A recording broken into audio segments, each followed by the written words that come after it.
everybody, welcome to Nintendo Expansion Pass here on Boss Rush Network. I'm your host and Lieutenant Excited Eddie V. Joining me is the boss man, one, the only, Mr. Corey Dirrig. Hello. Ed, you see I'm tired. Why are you so tired today, Ed? I'm not tired. You don't get to be tired today. Not today. Not today.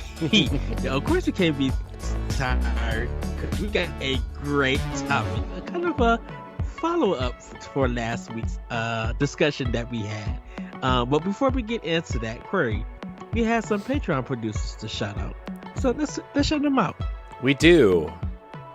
If you want to support Nintendo Power Block and Expansion Pass and the rest of the let me start over, everybody. If you want to support Nintendo Power Block, Expansion Pass, and the rest of our shows here on the Boss Rush Network, you can head on over to our Patreon page, patreon.com/Boss Rush Network, a monthly subscription service where you can donate to your favorite creators, and they will give you certain perks. At the $1 tier, we offer early access to 4 shows, including Expansion Pass, After Dark, Standard Definition, and the Boss Rush Podcast, as well as returning favorites like Talk the Walk and 1v1. But if you want to be a Patreon producer, you can subscribe at the $5 tier. You get early access plus a shout out on this here program, as well as the rest of our shows here on the network. So without further ado, our Patreon producers for this episode are Adriel Munger, Celeste Roberts, my wife, Sana Dirrig, Francisco Santillan, and Rebecca Jewell. I want to thank all of our Patreon producers. I want to thank all of our patrons. And I want to thank all of our free listeners. Remember, everybody, if you listen on free feeds, like a lot of you do, you can leave us a nice rating and review. Remember, we are giving away Teenage Mutant Ninja Turtles, so if you're a patron, you can still enter. If you listen on free feeds, the giveaway is over. But don't worry, we have another giveaway coming up soon, and it's for Splatoon 3. So, hang in there, guys. Yes. Back to you, Ed. Yes. So, everybody, last episode, we talked about what if GameCube came to Nintendo Expansion Pass, and we figured why not add more to it, add more games, more value to it. So, on this episode, we're going to be talking about Dreamcast games coming to Nintendo Switch Online. Now, everybody knows how much we have taught and loved the Sega Dreamcast. Probably one of Sega's best consoles, in my opinion. Correction, the best Sega console.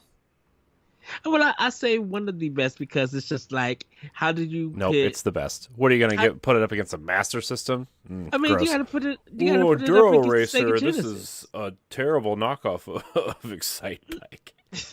Like, you gotta do this. You gotta put it up against the Sega Genesis. Alex Kidd. Wow. I'm on one tonight, Ed. I'm sorry. I just got done talking about pirates for 2 hours. So, shocking no one. I've been playing a lot of Destiny, and this season in Destiny is pirate themed. So, I'm very excited.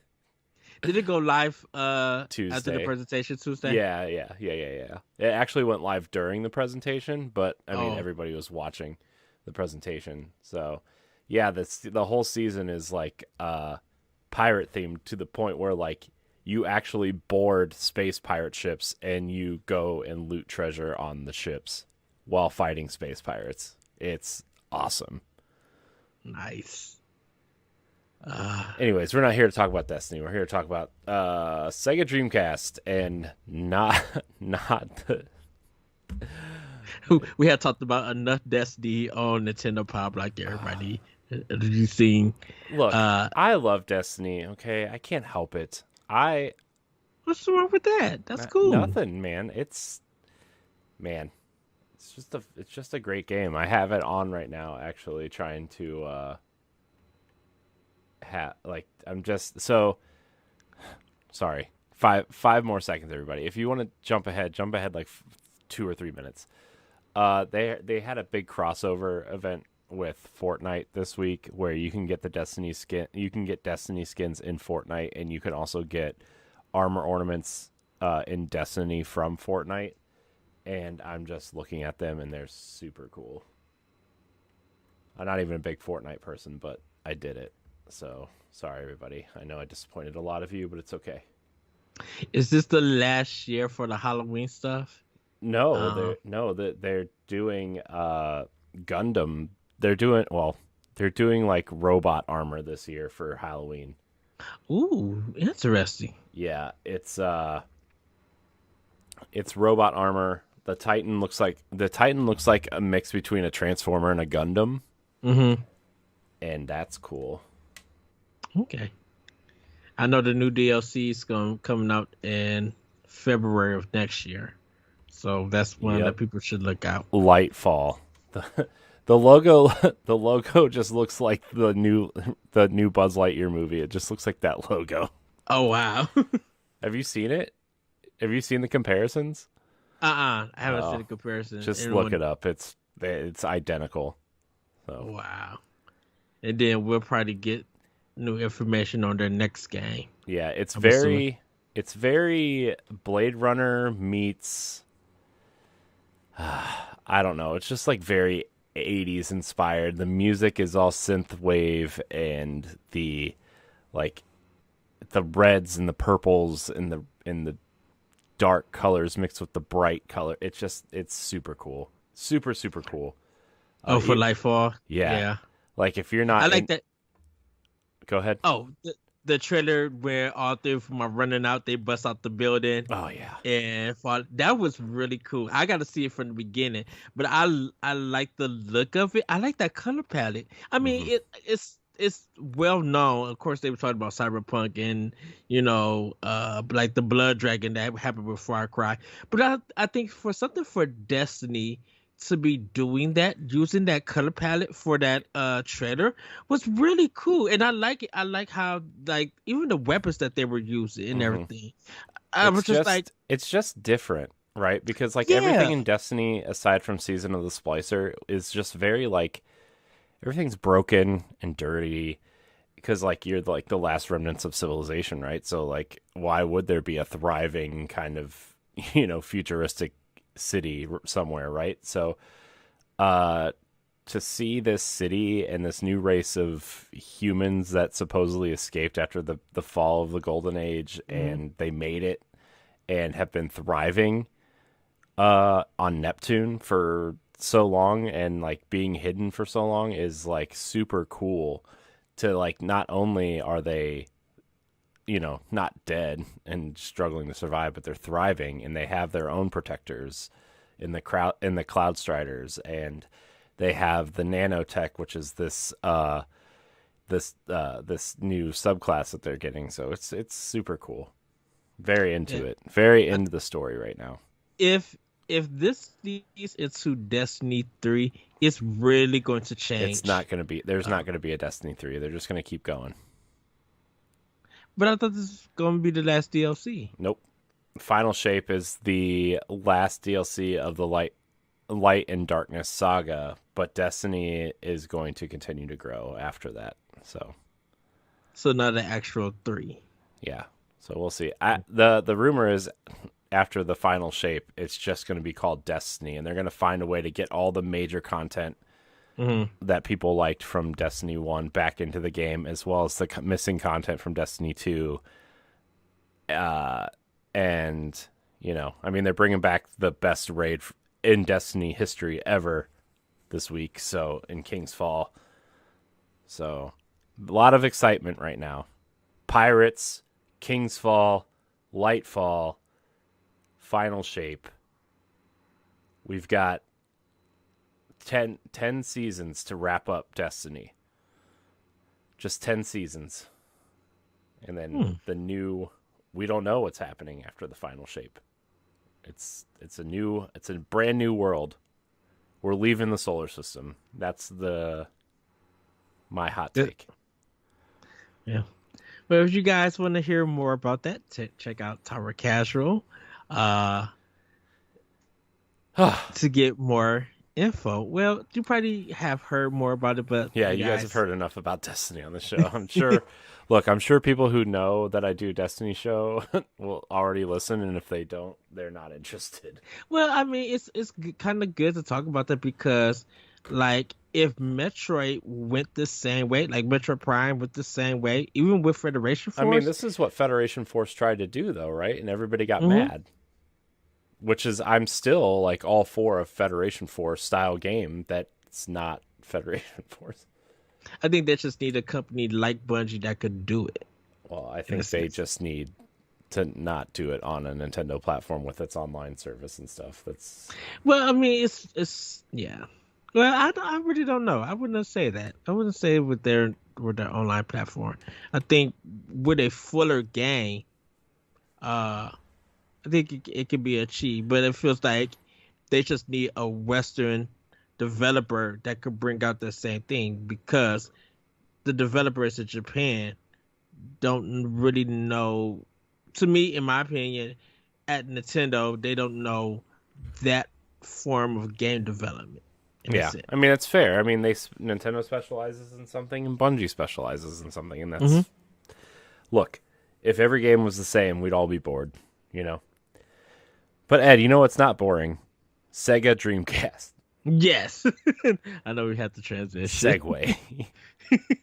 So yes, everybody, we have a list of games. I actually have 15 games. Just in 15? I case thought we were only doing 10. Oh, no. we are doing 10. I put 15 in case of it's something that's on my list is on your list. So just to replace it.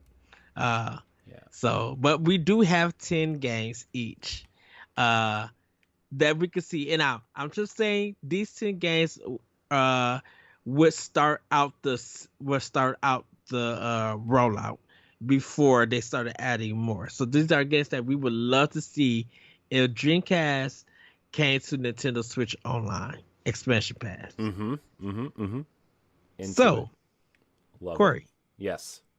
should we start with Yeah, our number 10? we should probably start at number 10.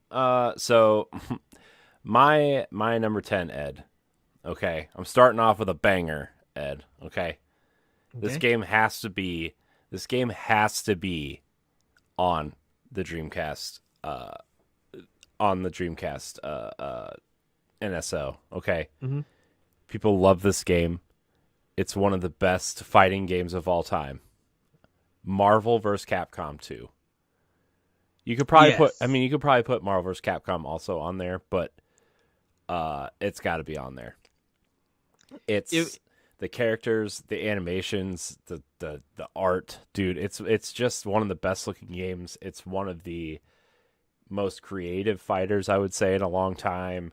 Yeah. And I would say nothing still beats it to this day in terms of a team-based fighter. You know, it's so cool. I love Marvel vs. Capcom 2. I didn't play a lot of it, but what I did play, Mhm. you know, until I started playing other people and getting my butt kicked, like, it's awesome.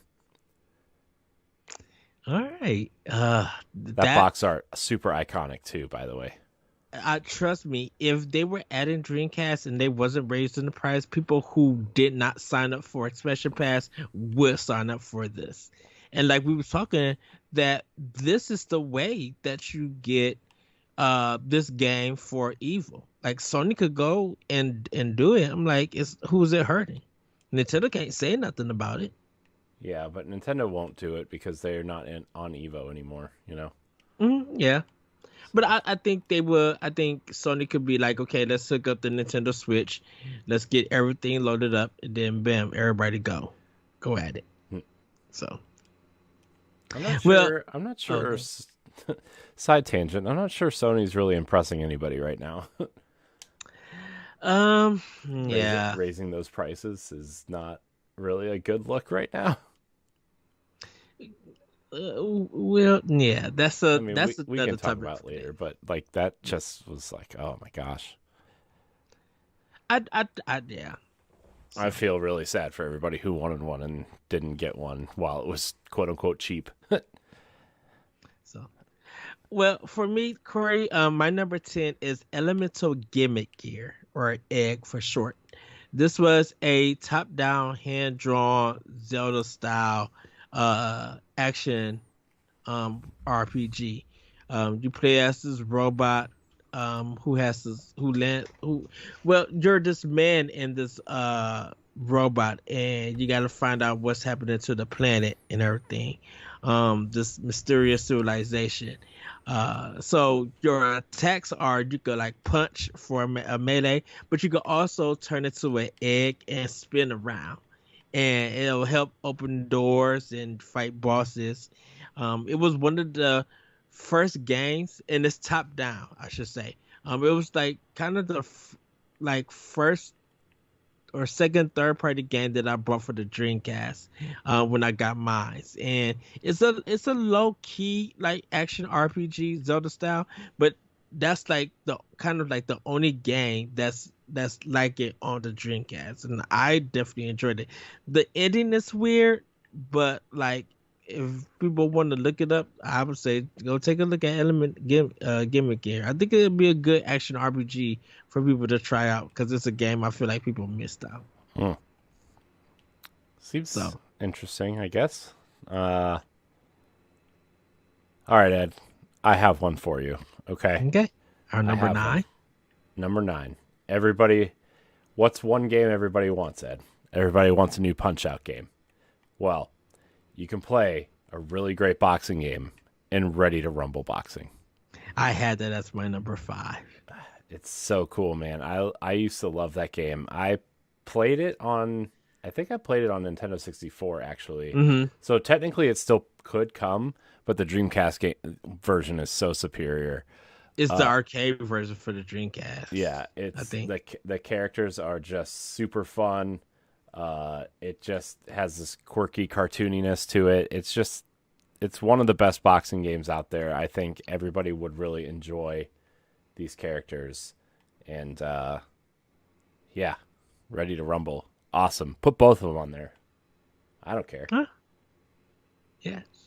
Although Ready to Rumble Boxing 2 is not the best. Well, for me, my number 9 is Res. I think this would be a great way for people to get a music game on there. Start bringing some diversity to the expansion pass, definitely for Dreamcast. And I feel like a lot of people miss Res on Dreamcast, and anyone who really played it probably played the Xbox 360 version or the PS2 version of it. But I would love to play the original version, or even I think it's on PC too now. I would love to play the original version of Res. By the way, fun fact: the person who the team that created Res also did Tetris Effect, and it's the same composer as well. Yeah, Mizuguchi. Yeah. He's so good in music, and he's everybody. Just to let you know, he also did Space Channel 5. He's probably made and Lumines, if people don't know.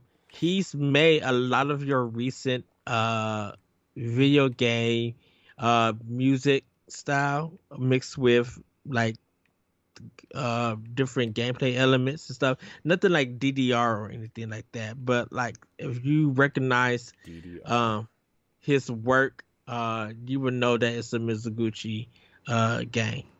He also made some stuff on DS, so yeah. Yep, Res was on my list too, but I had it as a replacement for something, even though I knew you were gonna pick it. So okay. Another great game, Ed. Put both of them on there. Number 8, Crazy Taxi. How can you have Dreamcast without Crazy Taxi? If they could get the original version with the licensed music, yes. I mean, the licensed music is what makes it. From the Offspring, la la la la la la la. Oh my god, so good! It's so good. I love Crazy Taxi. I never got to play it on Dreamcast. Oh, what? Oh my gosh, it was like the second game I got for my Dreamcast. because I got Okay. Sonic Adventure with my Dreamcast, and then Uh-huh. I ended up getting, I think I NBA 2K and Crazy Taxi were the next two games I got. Right? It's Crazy Taxi is such a classic, and like also don't forget they had like this huge contract with Pepsi and stuff. So like KFC was in there, and Yeah. like all these licensed stores and stuff were in there. It was hilariously awesome in that way. It's just Crazy Taxi is the best. Uh, they had a bunch of different drivers too, and they all had their own cabs and their own kind of like light statistics, right? Like Axel was the fastest, I think, or uh, and the guy with the green hair like could take sharper corners, right? Uh-huh. It's just so good, man. Crazy Taxi, I I would play a new Crazy Taxi if they made one. It's it's Supposedly very there is one in the works, right? Like, didn't Sega say they were going to do a new Crazy Taxi and what Jet Set Radio were on their radar? yeah. So yeah, I will say this is the time where the box of the Dreamcast or the plastic cases, they were changing colors mm, because even my number next game, Jet Set Radio, along with Crazy Taxi, they both had that black uh they had the black on the left with as the curve mm-hmm. that said Dreamcast. So it wasn't the white that was on it, the white backgrounds that they were using for a lot of the Dreamcast games. The black ones were coming in close to the end Mm-hmm. Yeah. Plus of the span of the sports games use Dreamcast. black a lot too. Yeah. But yeah, of course, Jet Set Radio definitely with the cell shading, that soundtrack also, Mm-hmm. and just being something completely new and innovative in a sense when it came to graphics Yeah. and stuff. Definitely Crazy Taxi and Jet Set Radio, like those are like two top tier games for the Dreamcast. Yeah. Jet Set. I would love to play. Oh, go ahead. Oh, I was just gonna say Jet Set is like the game, one of the games for Hmm. Dreamcast. You think about Dreamcast, like if you were to name like a top five games of for Dreamcast that people think of, Jet Set's like number two or three behind Sonic Adventure. Yeah. Oh, so good. It's really cool So. too because like the tagging mechanics and stuff like really kind of innovative at the time, especially with games like Tony Hawk out there that were doing like cool trick stuff too. Uh, Uh-huh. yeah, it's just a cool game. Yes. So Corey, our number 7. Oh, is it my turn? Is it my turn again? Oh, Yeah. you just said Jet Set. Yeah. Okay. Yes. Uh, all right, Ed. I think you gotta do. I think you gotta try to do Seaman. It's a weird it's a weird like animal kind of growth thing, and Leonard Nimoy is the narrator of that game, which is hilarious. I remember that was like a big deal. They made that a huge deal. Uh-huh. Uh, but I think you got to try to do it, and I think like if you had the Dreamcast headset for like something, there's like a microphone for Dreamcast, and you could talk to the creatures in Seaman, and they could do certain things if you told it to. I never played it, but I always thought it was funny. Uh, Mostly because Seaman kind of looks like the word semen, and when the game came out and you're a 13, 14-year-old boy, that's the funniest word in the entire world. Hmm. So, uh, but I think they got to do Seaman. I think they have to. I, I I remember looking at that face on the Yeah, the little face was fish so thing. creepy. I was just like, who's this Japanese business? Ah, what is this? What is the shark man?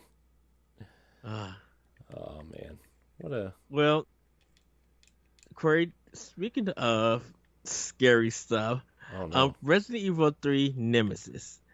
I played this one. I feel like Nemesis is way better than Code Veronica when it comes to the Dreamcast. Um, and because I played it there. It's very weird. I played the Resident Evil series like on about Those five or games are six. super hard to find. Those games are super rare. Yeah. I remember looking for just like when I was collecting Dreamcast games for a while, like Resident Evil 2 and 3 and Code Veronica are all super hard to find. Hmm. Yeah, you had to buy those games when they were available. Yep. Because Resident Evil 3 was also one of the black cases. But yeah, I played and beat Resident Evil 3 Nemesis on the Dreamcast, and it Oh, that's so ran wild. so dude, it ran so smooth, and it's kind of, when we were talking about Square Enix being a big supporter of Switch nowadays, Capcom was really a big supporter on Dreamcast. Oh yeah. They was putting a lot of like new games, like ported games and arcade games on the Dreamcast. Like no other console really was getting a lot of their games Yeah. in a sense. I mean, Capcom was like, I mean, you're thinking about like, I mean, you think about Resident Evil, but also like Dino Crisis and the fighting game scene on Yeah. Dreamcast was huge. You know, Capcom was all over the Dreamcast. Oh yeah. Very big. And people were like, it kind of felt to me in that sense that Capcom was going to be, if we put our game on Dreamcast, because no one is, we know that we can get easy profit if people who own a Dreamcast want these games and this arcade quality and this easier to port. Then bam, let's put it on that system. Well, I mean, I anything that was on PlayStation, like within like the PlayStation 1 from 1990, I would say from 1998 to 2001 ended up on the Hmm. Dreamcast, right? Like, I mean, Yeah. you think about not only Resident Evil, but you think about Tony Hawk was huge on Dreamcast. Oh yeah. And then like also you think about the fighting games, like Dreamcast was the place for fighting games. I mean, Yes. Saturn too to an extent, but like you think about Street Fighter versus X-Men, Third Strike, Marvel vs. Capcom, Soul Soul Calibur. Calibur, Virtual Fighter. Like you think, like all these games are Dreamcast games. Like I think of all those games as Dreamcast games. Even when people are like talking about the PS2 and Xbox versions of Marvel vs. Capcom 2, I'm like, Dreamcast guys, come on, that is Yeah. a Dreamcast game. The Dreamcast was able to handle those games more efficiently than the PlayStation was. Yeah, well, I mean, when it came out, I mean, granted, the PS2 was out a year later and Hmm. annihilated it, but like at the time, it was the most powerful console out. Remember, Yeah. everybody was like, it's the first 128-bit console, when really it was like kind of a little bit more powerful than the N64. But yeah, man, Dreamcast on the fighting game scene and Capcom really supporting it, right? Did Mega Man Legends ever come out to it too? No. No. Mm-mm. Also, like Capcom vs SNK. Like, man, there are so many fighting games on the Dreamcast, and they're all good. So good. Yeah. Man, Dreamcast, man. Can we get a Dreamcast HD? Can we just, like, you just put out a Dreamcast with an HDMI cord and we can just play Dreamcast games? Apparently, also, like, Half-Life came to Dreamcast, which was a huge deal. Yeah, I 'Cause- remember reading it, and I just don't, I never knew why it got canceled though. Yeah, I don't. It's I fine. mean, I think that yeah. It's fine. So Corey, what is your number six? All right, Ed. My number six. Ed. You're going to laugh, but you're also going to love me. Okay? It's one of the all time best games on the Dreamcast. And by all time best, I mean one we love to make fun of, but also has a place in my heart. It's Blue Stinger, Ed. It's Blue Stinger. The clear attempt from Sega to create a Resident Evil clone, and it just didn't work at all, but in all of the best ways. Mm-hmm. Like the animations, the characters, like it. So the premise of the game is that you are stuck, like you're this Coast Guard guy. I forget what you are, but you're like on vacation and you're with your friend and you're kind of like in this area where there's like a lab where all these scientists are working, and all of a sudden there's like this weird kind of bubble created around this island, and it's called Dinosaur Island. And spoilers, you do kind of fight some dinosaurs, like zombie dinosaurs at some point, but then you also fight some zombies and creepy monster guys. But you're just on this island, and you team up with you play a character named Elliot, and you fight alongside Dogs, who is just this ridiculous looking character.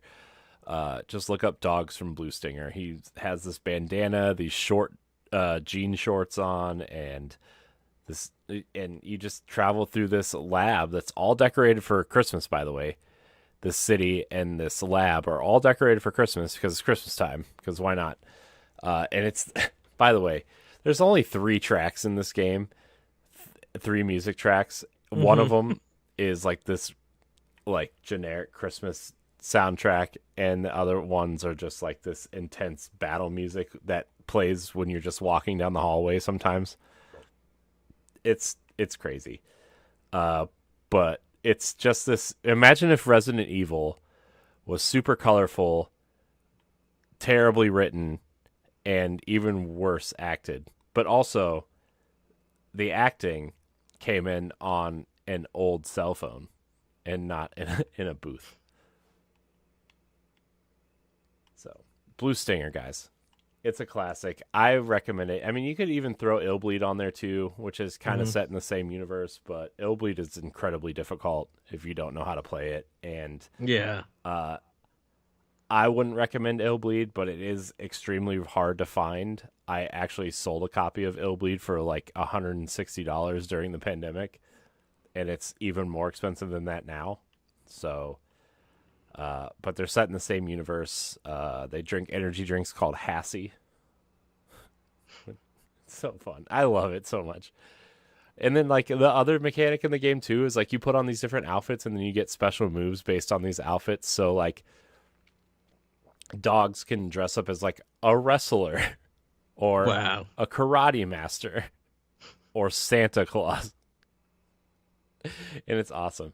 And you get this Gatling gun, but the best thing is you can't aim the gun, and he's just turning all the time like this, and a lot of the times you're just not hitting anybody, and so like you'll catch yourself shooting it like a Gatling gun and you can't aim it, and then you'll die because you're not shooting in the right direction because he's just constantly turning. It's the best. Oh wow. I highly recommend watching this video series is probably like 10 years old at this point. Like all the people on this video series aren't there anymore, except for Reiner is still there. But I highly recommend watching the Game Informer Super Replay of Blue Stinger to get a feel for it. There's a lightsaber in the game. So all the weapons are in vending machines except for the lightsaber. It's in this abandoned strip club, which is really funny, but it doesn't look like a strip club. It's just this purple room with poles in it. Wow. It's so funny, dude. I love that game. And my cousin and I played it because we found it at like a random store for $1.99. Oh, wow. Like a store that didn't even sell video games. It was it's called Mark's. It's like a local grocery store around here. And they, for some reason, when we got it for like $1.99 and played it and loved it, because who doesn't just love $2 games when you're 13 and 14 and can't you don't have a job, or so Blue Stinger, classic game, highly recommended to everyone. Please find a way to play Blue Stinger. The cover art for this episode, by the way, is going to be Blue Stinger. Okay. It's not. It's a Dreamcast controller, but I would very much love it to be Blue Stinger. Well, for my number 6 is called Revolt. It was the racing game? Yes. Yeah. Yeah. Good pick, Ed. I remember this game. I love the logo of it and everything. And this one is from Acclaim. Sadly, they're not around. But the premise of this game involved racing radio-controlled cars around environments like museums, steamships, construction sites, and supermarkets. During a race, the cars can collect random weapons to use to displace competitors. Cars and tracks were both unlocked through success in the game's tournament modes. Um, so yeah, and man, it came out on the Dreamcast December 17th, 1999. Uh yeah, and then there was another one called Revolt Classic that came out in October 4th, 2012. I think that's on uh different editions. It sounds like an XBLA game. Well, it says there was an Xbox beta version. An Hmm. Xbox version called Revolt Live was in development with a very limited beta version distributed to closed beta testers. The stripped down version of Revolt was issued to beta testers of the Xbox Live service prior to the launch of the service of the original Xbox system. But much to the disappointment of fans, a more complete version was never released on the Microsoft console. The full game was canceled close to being finished. Even though it was not officially released, the full development version is available and can be played on a modified Xbox that is capable of running games from a storage device. Nice. So, I remember uh, that logo because it was like all caps and kind of like squared off letters with a lightning bolt in between it, right? well, it what happens is that yeah, it's a capital, but in the middle where there should be a dash, Yeah. it has that kind of, the hospital thing when they're doing a heart monitor and they got that thing going up and down. Yeah. Yeah, it has that in the middle between them. Yeah. So Man, yeah, Revolt. Cool. we fought. Great pick, Ed. That's a good pick. That's a classic. Speaking of classics, Yeah, I Ed. remember that. Yeah, I remember that game coming to Dreamcast. I'm like, oh, this would be a good racing game. Yeah.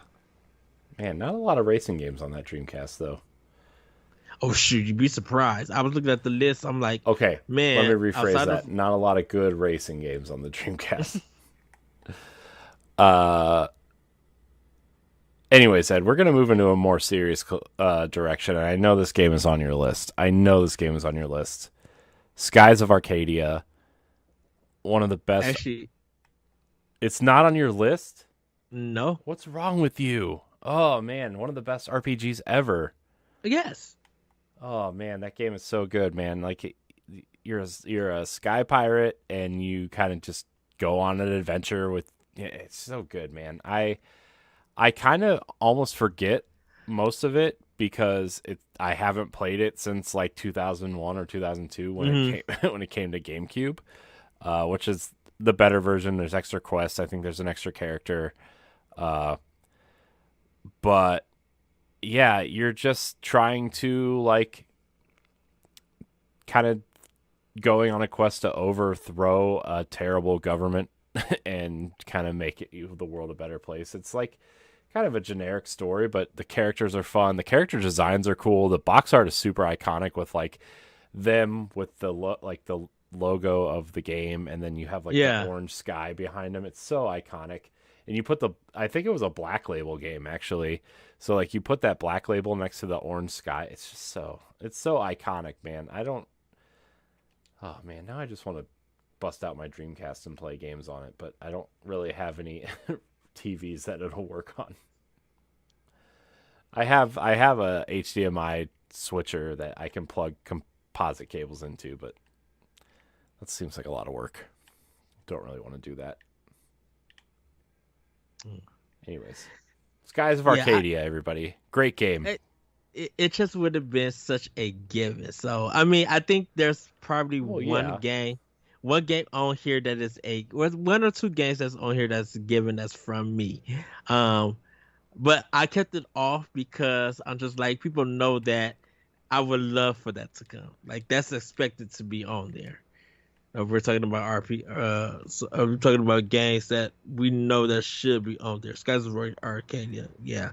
Well, the only thing that I didn't like about Skies of Arcadia was those battleship segments. Yeah, but also it was a Dreamcast game, and every Dreamcast game has annoying things in it, right? Yeah, It's just like N64 when you go back to your favorite games and you're like, oh man, that sucked. I remember that, and I remember how every game after that fixed that because people knew that was annoying. Yes. Well, my number five was Ready to Rumble boxing everybody, but I have a replacement for that. And the reason why I didn't put Skies of Arcadia, that was part of the other five, like my bonus ones. Yeah. So that's why I didn't put it on there. No, that's fair. Mine would be Sega Rally Championship 2 for it. Because I think you need a first party racing game from Sega. And I know the Sega Rally series is really popular.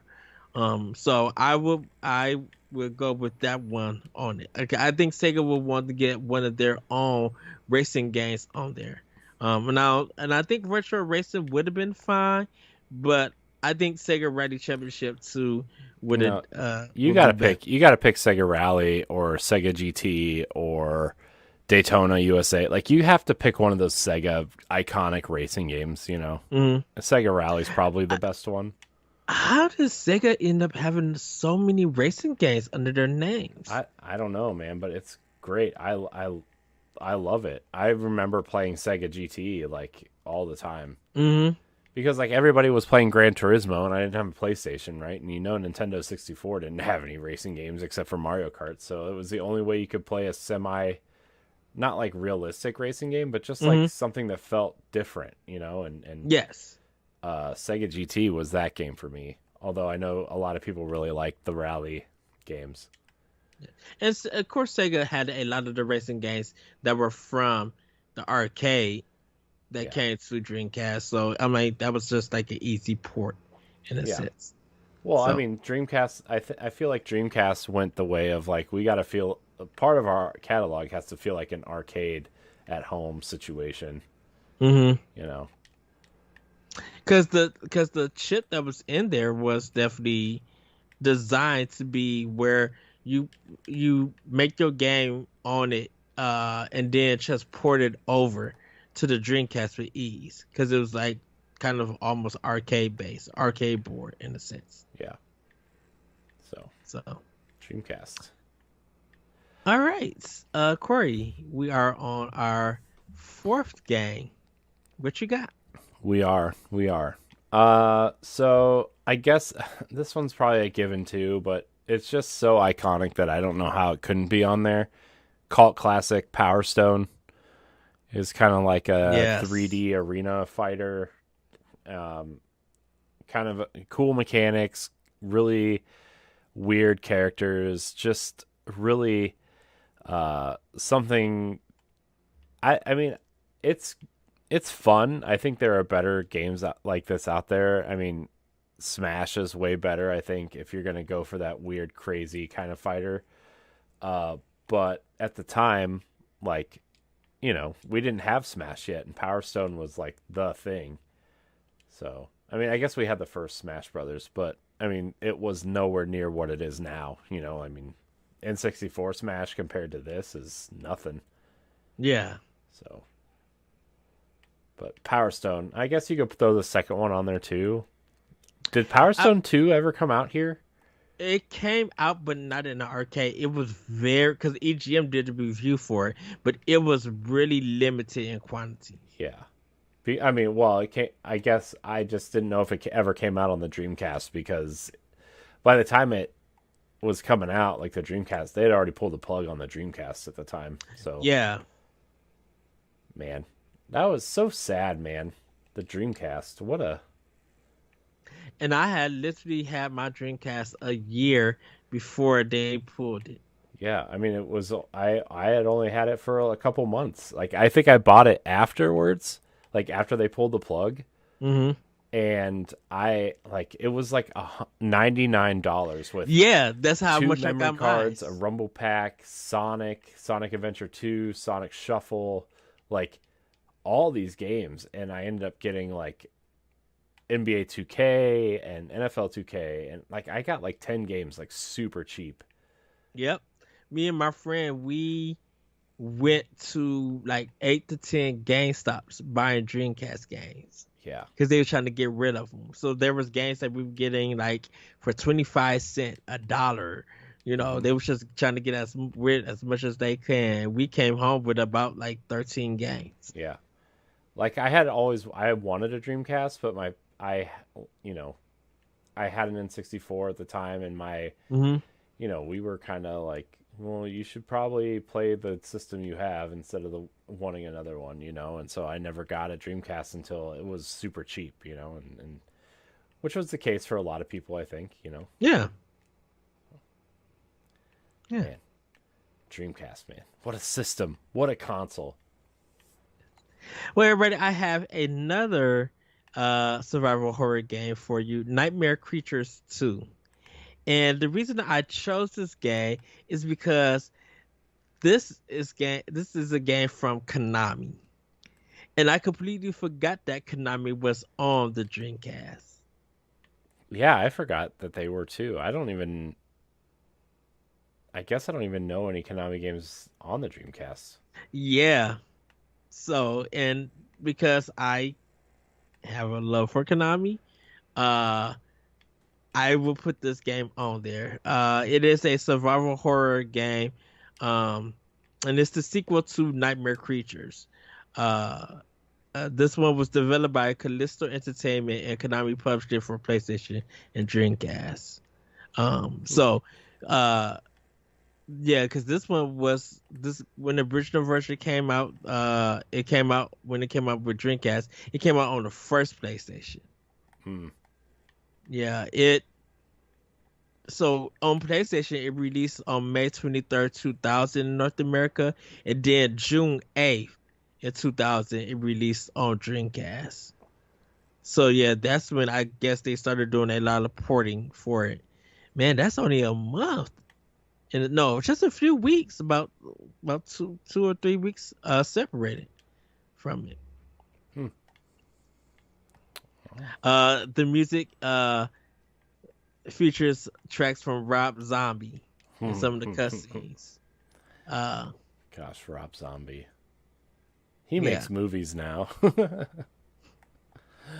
He's made some good movies that I enjoyed. I won't knock Rob Zombie for some of the stuff that he made, or some of the remix stuff that he made. I think he has the eye for horror movies. The execution would be up to that person, but I enjoy some of his movies for Rob Zombie. Cool. All right, Corey, we are in our number 3 spot. Man, I originally had Sonic Adventure 1 and 2 on this list, but I think those ones are way too obvious. Like, you're going to put Sonic on a Dreamcast, anything. Mm-hmm. So I picked a little puzzle game, Ed, called Choo Choo Rocket. Yeah. So, fun fact, this was actually made by Sonic Team.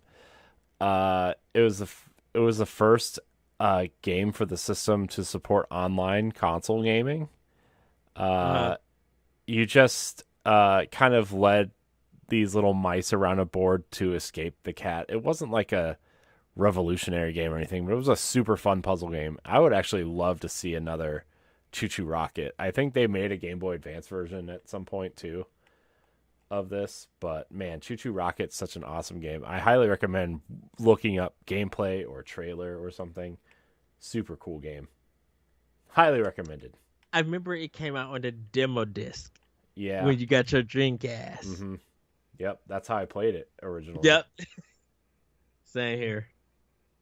Yep. Well, my number 3 is Guilty Gear X. This is a fighting game from Arc System Works, published by Sammy Studios, who is now, Sammy. Yeah, in a sense. I still gotta read that on when did Sammy and Sega team up. I gotta read about that. This game was released on the so it was released in July 2000 for Japanese arcades, and then re-released on the Dreamcast in December 2000. It got ported to PlayStation 2 in November 2001, and then the Game Boy Advance in January 2002. Uh, and this is the Dreamcast and PS2 version has sold over 100,000 copies in Japan. I think when they both were released. They've been praised for their graphics, controls, and characters, but criticized for their lack of replay value. The GBA version was the poorest received, with the main complaints concerning ease and graphics. I mean, it's a fighting game, like really, yeah. The reason I chose Guilty Gear X is I never got to play it on the Dreamcast. Well, it's crazy because Guilty Gear is still going. Like, it's still Yeah, like, around. And yeah. I don't really know anything about it. I just know that it's always around and there's always a new Guilty Gear fighting game coming out and people love it. Is it like it's an anime fighter, right? Like it's kind of like So it has an anime look to it, like sprite based and yeah. stuff, but it's not based off of anime or anything. Well, that's what I meant. It just looks like it's an anime style. I think they have did a movie for it. Uh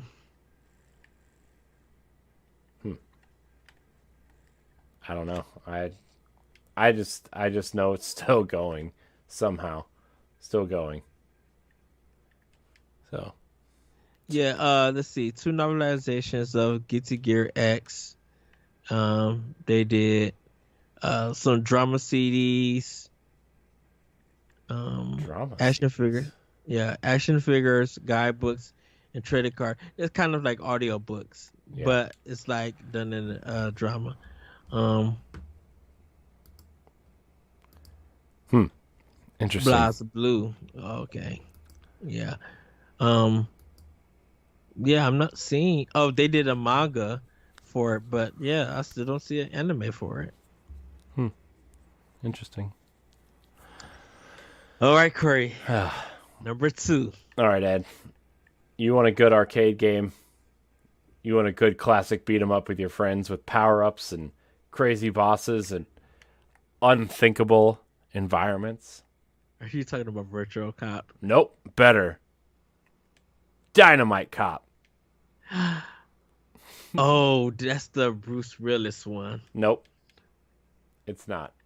It's the it's like this arcade beat 'em up where you are on a cruise ship and there's this weird cyborg ninja man who takes over with his goons and you just go and take them out and like you fight big sea monsters and henchmen and crazy crazy enemies and stuff. And then the best part, at the end of each campaign, you save the girl, but if you're playing with your friend, you have to beat up your friend to see who wins the girl, which I get is totally sexist in 2022, but also pretty hilarious in 1999. Well, it's the Double Dragon thing. You have to beat up the other player. Yeah, but it's to still get funny. the girl. It's still funny. Okay, yeah. You know why I was thinking of the Die Hard one? Because it's called Dynamite Deka in Japan. And it says Die Hard Arcade. Gotcha. Yeah, because they have like that 3D blocky kind of look to it. Yeah. Yeah. Dynamite Cop was fun though. That's what I'm saying. Dynamite Cop is awesome. It's dumb, but it's awesome. Everybody go play Dynamite Cop. Everybody go find a Dreamcast and just play it for like a week. You'll be happy. I promise.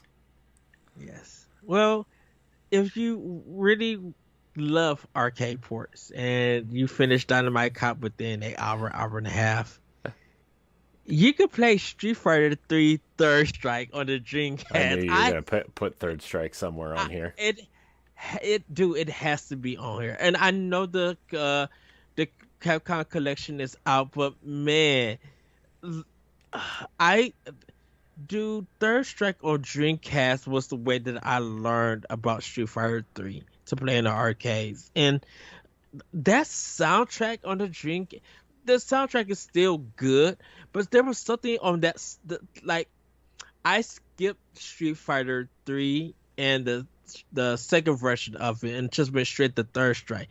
And then just getting that jazz hip hop New York sound for the soundtrack coming out the speakers and the because the Dreamcast controller for me was so easier to manage with the D-pad and the buttons and everything. Mm-hmm. Man, it was the way to play Street Fighter for me. Like I wouldn't be able to play Street Fighter Third Strike on GameCube or PlayStation.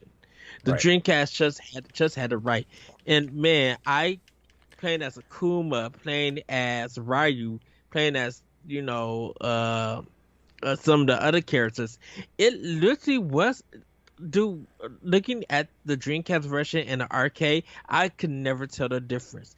They look exactly the same. Yep. Well, Like, that was the cool thing about Dreamcast is like it just looked like the arcade versions. yeah. And because what ended up definitely happening here in Illinois, in my area, was that Third Strike and all the Street Fighter 3 never came to my area. I couldn't even find it in Chicago. Like any place that I tried to go to in Illinois to find it, it was never there. So when it came out on Dreamcast, I think that's when I started seeing it like at other like people I guess was getting like the arcade board, like people were selling it I guess online, and they were like people were buying it and making like their homemade arcade stands and stuff for people to play it. I didn't play Third Strike enough for an arcade maybe 5 years after the game came out on Dreamcast, because like I study Akuma. Ryu has always been my main, and I just love that game. Yeah. So Street Fighter Third Strike, I had to buy when I seen it come to Dreamcast, and I think that for me, I think that was the only game that I actually paid $50 for when it came out, Oh wow. because that was the price for the game. It was $49.99 Right. for that game. A lot of the games that I got for Dreamcast was like 20, like maybe 10 to 20 bucks. And some of them were like used games and stuff. But you couldn't find a lot of their like newer games. And if you did, um, you were going to be in luck. A lot of their games that they were at like GameStop and other places, all of their Dreamcast stuff was used. Right. So I guess people end up buying it and then trade it in, because even though Dreamcast has a great library, a lot of the games are not long. No. Oh no. I mean, you were either playing an arcade game or a co-op game or like, those games aren't long, I mean, like you said, you think of Crazy Taxi, you really want to pay $50 for Crazy Taxi? I mean, Right. especially today, it's insane. But still, great games out there. Dreamcast. Yes. Great games. Support great games. So Corey, Yeah. we are at our number one. But do you have any honorable mentions before we go? I mean, the sports games obviously are really good on the Dreamcast. Like, I think the sports games are something that should be considered on there, which is possible because we just saw NFL Blitz come out as one of those arcade games. But I mean, I really don't have a lot of Tony Hawk, I think, but Tony Hawk, yeah. I mean, we have the Tony Hawk remakes, so anything that's gotten like a remake or a remaster lately, I don't know if they would end up on here, although they might. But I mean, you have stuff like House of the Dead and Sama de Amigo and stuff like that, Dead or Alive even, but like Space Channel 5. I'm kind of running down a list real quick here to see if there's anything, I mean, games that were huge on there were, like Rainbow Six was huge on there. You have other arcade games like that 18-wheeler game. So, I mean, yeah, that you have that stuff. And there's so much, and just to let people know, there is for America, there's 70% more games on the Dreamcast because a lot of it's in Japan that just never came out Mm-hmm. to America. Um, Yeah. yeah, some like visual novels and stuff that they got. Man, King of Fighters was on the Dreamcast. Mm-hmm. That's now that's the thing about it. So King of Fighters, Europe never got any of them. We only got 99 Evolution and Dream Match 99. And then the other ones, it's all been in Japan. So people didn't really get to play King of Fighters. Right. Uh, with it. Kiss Psycho Circus, The Nightmare Child That sounds terrible. from Take Two Interactive. Uh, Wait, is that your pick? No, Oh, that's I just was gonna something that say. no, that Um, was just some stuff that I was reading online. I was gonna Mine say, is Ed, are you feeling all right? You okay there? Mine's is KO the Kangaroo, like a 3D platformer. Worker of Lotus War, Advent of Cardis. I just found out about this game. I know there's a Worker of Lotus game that's out now. That's on Switch. That's like a Metroidvania. I beat it on Xbox. I got a review on it on Boss Rush, so you guys can check that out. Um, Skies of Arcadia I mentioned, and then Zero Gunner 2, which is a Capcom shoot 'em up. But this one is like it's very different. It kind of auto scrolls slowly, but you can move around the screen, so it's not really vertical or horizontal. It looks like it's it it's it's a full screen, but you could just move anywhere. So if you think of like Geometry Wars, it's something like that in a sense. Hmm. Um, in movement. Yeah. So, Okay.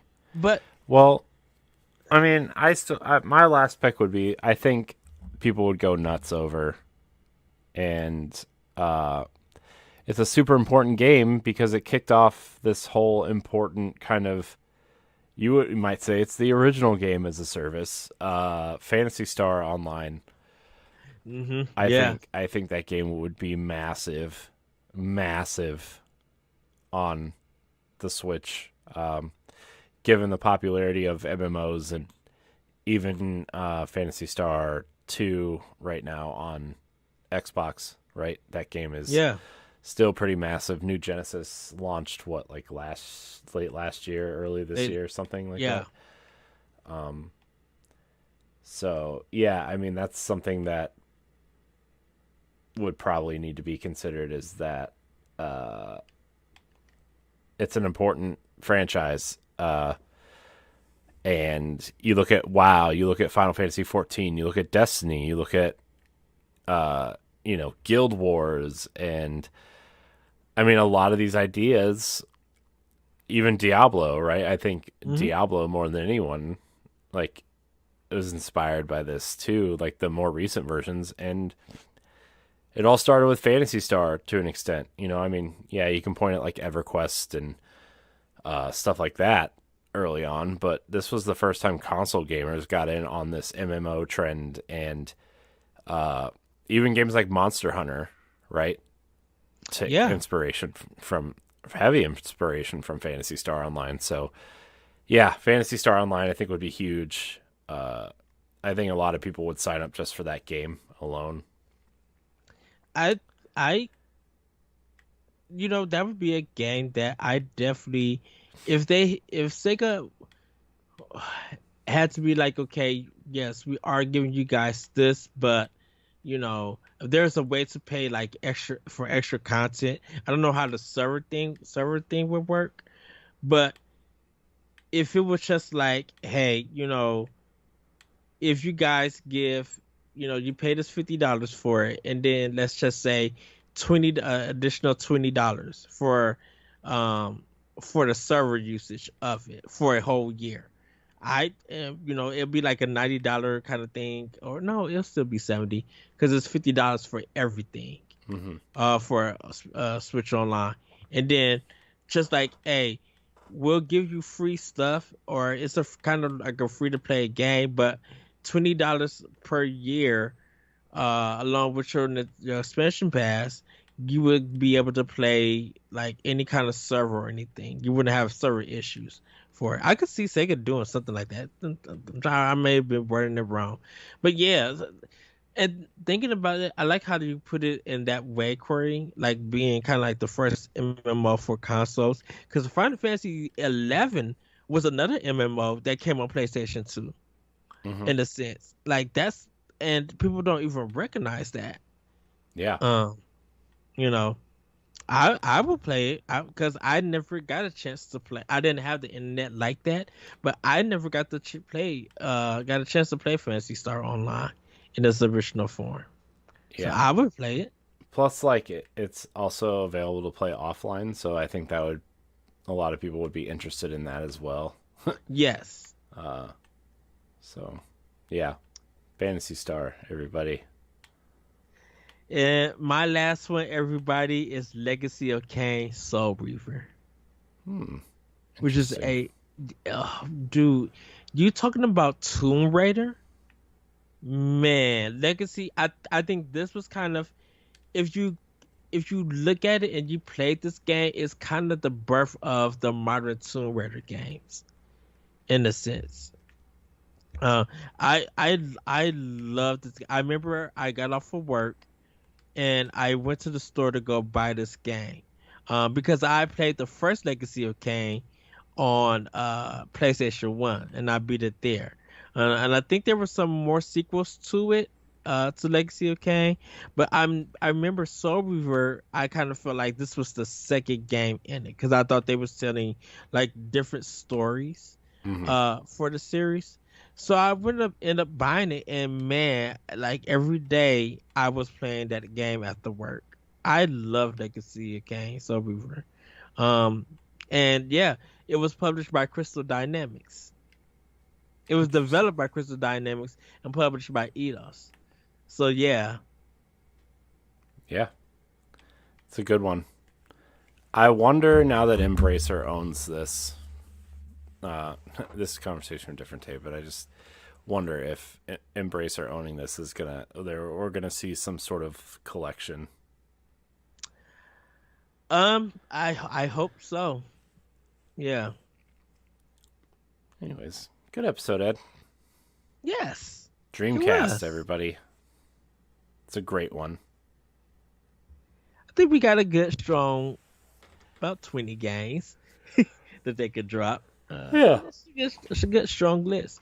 I think, like I said, the Dreamcast had a lot of diversity, and even though a lot of the games were ports or arcade stuff, you really got different genres that you could jump in. Now, some of the quality is here or there mixed, Questionable. yes, but there are a lot of gems on this console. Well, you got to think too. Like we always think of Nintendo 64 as like Nintendo's first jump into 3D. This is Hmm. Sega's second attempt. Yeah, You know, I mean, technically third, I guess, if you count some of the Sega CD garbage. But this is really Sega's kind of third attempt at 3D gaming, and uh, there's some really great games on here. So yeah. I would love. I kept Ikaruga off of here because I'm just like, I well, know, I'm Ikaruga. shocked. I It's almost like, put it on just for you, but I was like, no, he's gonna have it on here, and then you didn't. and plus it's available already on Switch and other platforms. So, that's why I kept it off. I was trying to look at games that's like, what games that we know that we rant and rave about that we always bring, and games that's already on the console probably won't come, is what I tried to avoid. So I tried to make up a list of different stuff on there and Hmm. everything. You know, Eh, so maybe if Tony Hawk did come to Dreamcast, I would play it because I never played the original Tony Hawk. I never played the Tony Hawk game in at all. What? Yeah, it wasn't my thing. Ed, killing me, dude. Mm, But I can't help it. You can help it. You can play Tony Hawk.